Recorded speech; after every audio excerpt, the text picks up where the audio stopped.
Hi guys! Magandang gabi! Welcome back po dito sa Gandara SRU channel for Showbiz Update. Andito na naman nga po akong muli nagbabalik.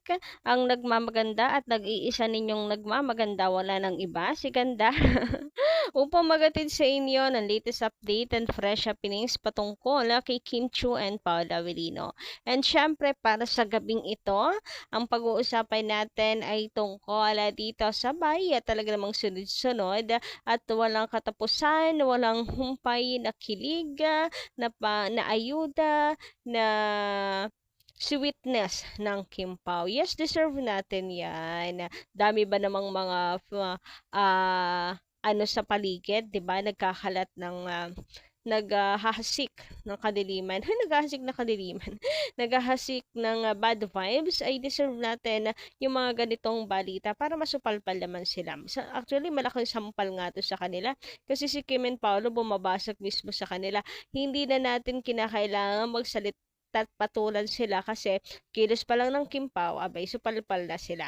Pero bago tayo magpatuloy, sa mga hindi pa nakaka-subscribe dito sa ating channel, maaari lamang na pindutin po niya subscribe button natin at notification bell na nandiyan sa baba para mag-updated kayo at ma-notify tuwing may bago tayong chika at balita hingga sa Kim Pao.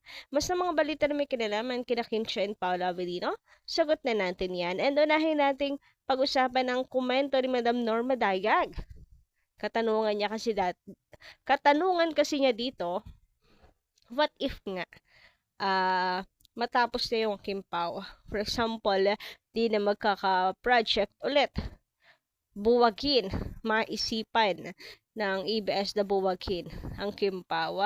Ano mangyayari? Iiwan na ba ni Paula Avellino si Kim? Kawawa naman daw si Kim Chu.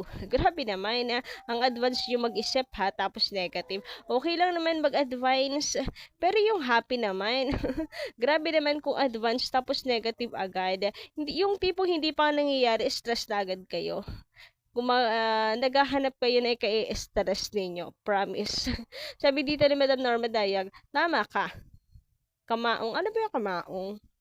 Yan, di na kamaong, yan din ang gusto kong itanong. If ever nawala ng Kim Pao fans, yung Kim Pao fans daw, kung sakaling wala ng Kim Pao fans, edi iwan na din daw ni Paolo si Kimi.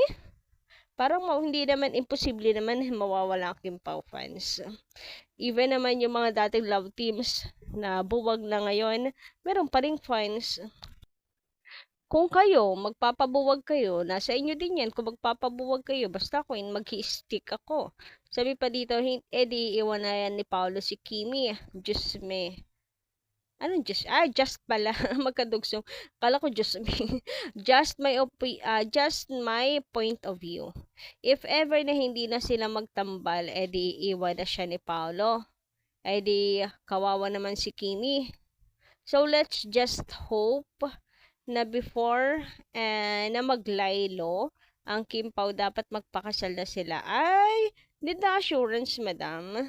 No problem sa aming mga seniors kasi we will remain faithful to Kim Pao until such time na stop na sila sa pag-aartista. God bless Kim Pao and to all their fans all over the world. So, with their bashers. So, ayun na nga. Sa inyo na rin ba nanggaling na hindi kayo mawawala? So, bakit kayo nangangamba na if ever na mawala ang Kim Pao fans? Hindi yun mangyayari sa inyo nga nanggaling na mag-i-stick kayo About naman sa bago mabuwag tambalan nila magpakasal na. Grabe namang pala desisyon. Parang masyado na tayo nag-over the bakod naman nun. Yaan natin sila. For me kasi ay over the bakod na yun Yes, nagdidilulo tayo, Sai, na gusto nating mangyari. Yes, pero yung uutusan talaga, yung dalawa, ay big no tayo dyan. Huwag natin silang sasakalin at kokontrolin. Hindi yan ang gawain ng totoong fans na nagmamahal at sumusuporta. Kumbaga, tamang ship-ship lang tayo, tamang ship, tamang tuksuhan, ganyan, and tamang dilulo na lang, mga ganoon.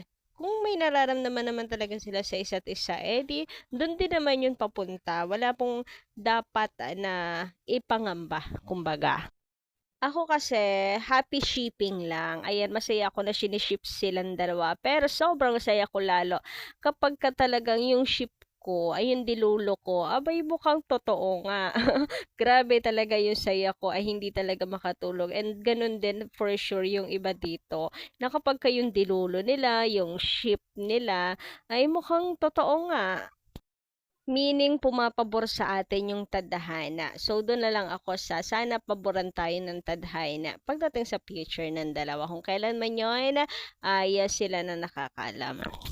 Samantala, dito naman nga po tayo sa video na to ng Kim Power. So, napag-usapan na natin to kagabi yung date-date na yan. Kasi di ba may chika, may dinedate daw si Paolo. So, ayan, nilapagan tayo ng video na Kim Pao talaga yung magka-date. So, paano na? Finish na. So, eto na nga. Meron kasi of course, ano dyan, magtatawag dito, mag-comment ng, hindi naman date yan, kasi may kasama naman sila, 'di ba? May alalay, may PA, may manager, may ano, handler, may kasama ang Kimpawa, makeup artist, kung ano pang i-comment for sure niyan. Kitang-kita dito sa video, wala silang kasama. Ay, isang malaking sampal yan sa kanila. Walang kasama ang Kimpaw, silang dalawa lang, together forever. Pau ever pala. Charot. Ay, ang kulit. Pero yes, kitang-kita niya dito na dalawa lang sila. Solo mode ang Kim Pao. Sino-solo muna ni Paolo si Kim. Sino-solo muna ni Kim si Paolo. Date talaga siyang tunay. Pero alam niyo ba, meron ako makulit na nabasang comment na sabi doon na kung mag-friends lang ang Kim Pao, bakit magkasabay pa rin silang uuwi? Bakit hindi pa rin umuwi yung isa? I mean, kapag tapos na yung gawain, dapat nilang gawin doon na kanilang pinuntahan, like pagpo-promote, 'di ba? Uuwi na yung isa.